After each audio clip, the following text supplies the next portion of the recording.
כדור הארץ מתחמם, מקורות המים הולכים ומדלדלים. האוויר הופך להיות יותר ויותר מזוהם. העתיד האקולוגי של כוכב הלכת שלנו מדאיג, אבל יש לא מעט אנשים שמנסים לייצר פתרונות. החל מייצור אנרגיה ממקורות מתחדשים, טיהור וחיסכון במים, טיפול בפסולת ובשפכים, וטיפול בזיהומי קרקע, מים ואוויר. במילה אחת, קלינטק.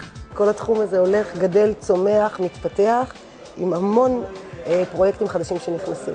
קלינטק זה הדבר הבא, מכיוון שאנחנו רואים שיש התחממות גלובלית. אנחנו מדברים כרגע על השקעות אדירות במערכת הזו. אנחנו יודעים שמדינת ישראל התחייבה להפחית את פליטת גזי החממה עד שנת 2020 ב-20%. אני חושב שקודם כל יש בו באמת צורך אמיתי. אנחנו רואים את קצה הקרחון וזה רק ילך ויגדל בשנים הקרובות.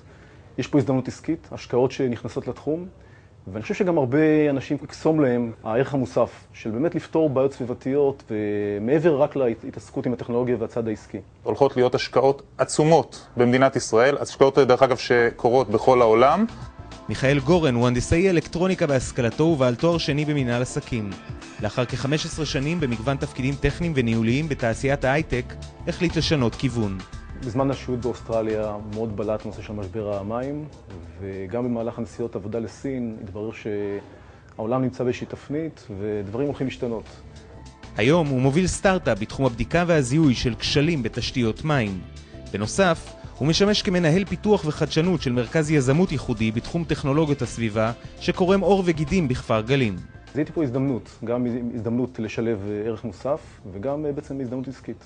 יריב ענבר, מנכ"ל מדיאטק הייטק, זרוע ההדרכה הצפונית של מטריקס, התחיל גם הוא את הקריירה בעולמות ההייטק. היום הוא עומד בראש מכללה ראשונה מסוגה ללימודי הסבה למקצועות הקלינטק. היום יש דרישה לאלפי משרות, אנחנו לא מוצאים את האנשים. אין היום בעצם אנשים שעוסקים בתחום באופן פורמלי. יש אנשים שהגיעו לזה אד-הוק, יש אנשים שבעצם נפלו לתוך העבודה הזאת. כשאתה מחפש היום אנשים פורמליים שלמדו את זה, אתה מוצא מעט מאוד אנשים ובדרך כלל למדו את זה בעולם. הצמיחה המהירה של שוק הקלינטק מביאה עם הצורך באנשי מקצוע במגוון רחב של תפקידים, פיתוח, תכנון, ניהול, הנדסה, שיווק ועוד.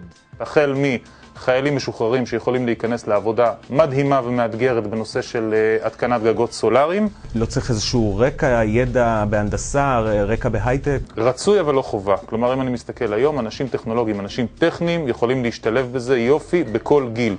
יש עלייה הולכת וגדלה, כל מה אנחנו צומחים במספר המשרות שמתייחסות ספציפית לתחום הזה, והתחום עצמו גדל אצלנו אפילו במספר העובדים המגייסים. יש תחומים מסוימים בתוך הקלינטק שיש בהם דרישה גדולה לעובדים? יש מחסור רציני מאוד בכל מה שקשור למהנדסי מכונות, אנשים שמתעסקים, שיש להם היכרות עם מערכות צנרת, מים, מעבר של אוויר, כל התחומים האלה הם מאוד מאוד חסרים. למי כדאי לפנות לתחום הזה?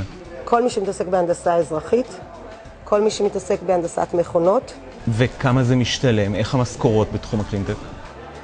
בשלב הראשון, בוא נאמר, זה בטח ובטח כמו בעולמות יותר הייטקים, כמו הביומד אפשר לומר. זה לא הלואו-טק, זה לא השפיץ של ההייטק, אבל זה בהחלט שכר מאוד הוגן והגון.